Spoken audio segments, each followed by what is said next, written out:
तो कैसे हो भाई लोग। मैं तुम्हारा भाई दोस्त हमदम सूरज अवतार the real scope YouTube channel से। तो दोस्तों आज हम बात करते हैं द मेहता बॉयज़ मूवी के बारे में, जो कि OTT प्लेटफॉर्म की एक फ़िल्म है जो अमेज़ॉन प्राइम मूवी पे ये रिलीज़ हो चुकी है। तो इसके अंदर हालांकि बहुत कम डायलॉग है, क्योंकि ये एक कह सकते हैं कि ट्रेजेडी ड्रामा मूवी है जिसमें कि बहुत सारी खींचातानी चलती है बाप बेटे के बीच में। तो स्टार कास्ट है इसमें बमन ईरानी और अविनाश तिवारी, जो कि बाप बेटे के एक केमिस्ट्री कह लो या फिर एक दूसरे के साथ इनकी बनती भी नहीं है, बनती भी है तो फिर भी ज़बरदस्ती ये एक दूसरे के साथ 48 घंटे बिताते भी हैं। हालांकि इनकी लाइफ में अलग ही कुछ चल रहा होता है, क्योंकि अपनी लाइफ में हर बंदा ना अपनी एक सिचुएशन से घिरा हुआ होता है। अपनी लाइफ को किस तरीके से बंदे ने मॉडिफाई किया होता है कि क्या क्या चीज़ें होती है जिसको मिलके उनकी लाइफ एक कॉम्प्लिकेटेड बन जाती है या उनकी लाइफ में बहुत सारी ट्रेजेडी हो जाती है। तो वैसे ही कुछ एक कहानी है जो कि खुद बमन ईरानी जी ने लिखी भी है और डायरेक्ट भी की है। तो ज़्यादा फिल्म के अंदर डायलॉग नहीं है, लेकिन जो इनकी आपस में जो नोक-झोंक है उसके ऊपर है। हालांकि फिल्म के अंदर जो है मेन जो है वो है इनकी कह सकते हैं एक्सप्रेशन, इनके जो इमोशंस, इन सब के ऊपर है। डायलॉग्स का इतना कुछ खास इम्पैक्ट नहीं है। और कहानी का जो बेस है वो कुछ ऐसा है कि ये लोग लाइफ में ना अपनी अचीवमेंट को पाना चाहते हैं, और उसके बीच में एक ये आर्किटेक्ट होते हैं जो कि एक बहुत बड़े कॉलेज को बनाने के लिए ये लोग उसका टेंडर अपने पास लेना चाहते हैं, क्योंकि एक बहुत अमीर आदमी होता है जो उस कॉलेज का टेंडर देना चाहता है। उसका एक कह सकते हैं स्केच बनवाना चाहता है कि किस तरीके से ये कॉलेज बनेगा। तो हालांकि उसने बहुत सारे लोगों को इसका क्यों दिया होता है कि यार मेरे लिए एक डिज़ाइन कर दो कॉलेज, तो सारे फेल हो जाते हैं उसके बीच में। तो कहीं ना कहीं इनके पास आता है तो ये लोग उसका डिज़ाइन करने लगते हैं। हालांकि इनकी लाइफ में कुछ ऐसा हो जाता है जिससे कि इनको वो टेंडर मिलना बहुत ही मुश्किल हो जाता है, क्योंकि कह सकते हैं कि अगर कोई बहुत बड़ा आर्किटेक्ट है, ठीक है, अगर वो अपने घर को नहीं बना पा रहा है तो वो क्या ही किसी कॉलेज को बनाएगा। तो उसमें ये दिखाया गया है कि इनके घर की जो छत होती है वो डायरेक्ट ये समझ लो कि बेडरूम की जो छत है वो सीधा इनके बेड पे आके गिरती है, छत टूट के गिरती है। तो कितनी बड़ी बात है एक आर्किटेक्ट के लिए कि जिसका अपना घर खुद का सेफ नहीं है, वो किसी और का घर या किसी कॉलेज को कैसे बनाएगा।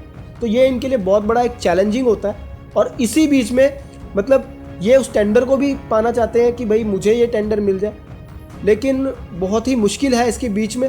तो प्लीज़ अगर ये फिल्म आप लोग देखें तो ये समझ में आएगी आपको कि इसकी कहानी क्या है, क्योंकि कहीं ना कहीं हमें कभी लगता है कि बाप गलत है, कभी लगता है कि बेटा गलत है, लेकिन फिल्म को समझने के बाद, देखने के बाद ही पता लगेगा कि इसमें एक्चुअल में कौन सही है और कौन गलत है। क्योंकि दोनों अपनी जगह पे कहीं ना कहीं सही है, ठीक है, क्योंकि बाप की अपनी एक सेल्फ इमेज है, बेटे की अपनी है।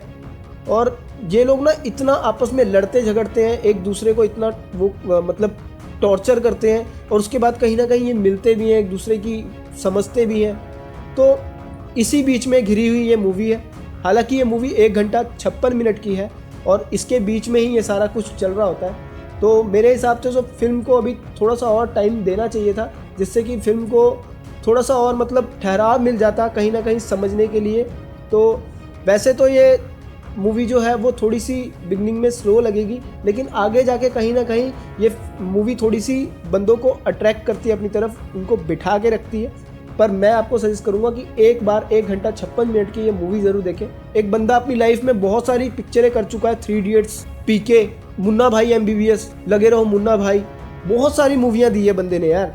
सिनेमा है ना, वो दिखाने के लिए बंदे ने कहा कि मैं अब खुद डायरेक्ट करूँगा, और बंदे ने पूरी हिम्मत लगा के खुद मूवी डायरेक्ट की है। हालांकि बमन ईरानी की पहली मूवी है एज अ डायरेक्टर, और उसके बीच में बंदे ने अगर इतना काम किया है तो मेरे हिसाब से तो यार इनफ हो जाता है कि यार बंदा कहीं ना कहीं अपनी लाइफ में वापस आया। हालांकि लोगों के दिलों में बहुत सारी क्यूरियोसिटी भी थी कि बमन ईरानी कहीं ना कहीं वापस आए, हमें अपना एक एक्टिंग का एक जलवा दोबारा से कहीं किसी मूवी के ज़रिए लेके आए, लेकिन इनके पास अभी तक कोई काम नहीं था।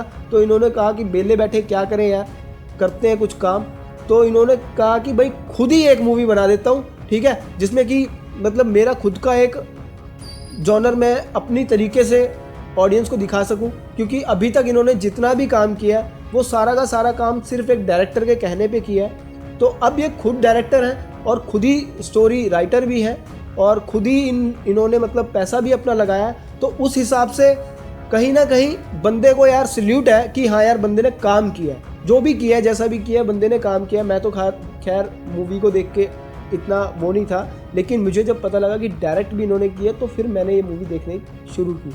तो दोस्तों ये थी आज की मूवी, तो मुझे दीजिए इजाज़त। और अगर आप लोगों ने प्लीज़, अगर आप लोगों ने अभी तक हमारा चैनल सब्सक्राइब नहीं किया तो भाई लोग मेरे चैनल को सब्सक्राइब कर दो, इससे हमें भी मोटिवेशन मिलता है और ये वीडियो आगे भी और लोगों तक पहुंचेगी, जिससे कि हमें मतलब ये हो जाएगा कि हाँ यार हमारी पब्लिक है, हमें भी लोग देखते हैं, जिससे कि मैं आगे भी और काम करूँगा और ज़्यादा से ज़्यादा जानकारियाँ आप लोगों तक पहुँचाऊँगा। तो प्लीज़ चैनल को सब्सक्राइब कर दो, अच्छा लगा तो लाइक करो, शेयर करो और कमेंट में बताओ कि आप लोगों को ये मूवी देख के कैसा लगा, इस मूवी में क्या ऐसी चीज़ थी जो आप लोगों को आपकी लाइफ से कनेक्ट करती है। और अगर आप लोग हमारी हर एक अपडेट चाहते हैं तो प्लीज़ बेल आइकन को प्रेस करो, जिससे कि हमारी हर एक नोटिफिकेशन आप लोगों तक पहुंचती रहेगी। तो दोस्तों आज के लिए इतना ही, मुझे दीजिए इजाज़त। मैं आपका अपना सूरज अवतार the real scope YouTube channel से। और प्लीज़ भाई लोग चैनल को सब्सक्राइब कर देना यार, आपका भी भला होगा, मेरा भी भला होगा, हम सबका भला होगा। और बाकी अगली वीडियो में मिलते हैं। आज के लिए इतना ही। गुड नाइट, शुभ रात्रि, शब ब खैर, आदाब। फिर मिलते हैं एक नए कॉन्सेप्ट के साथ।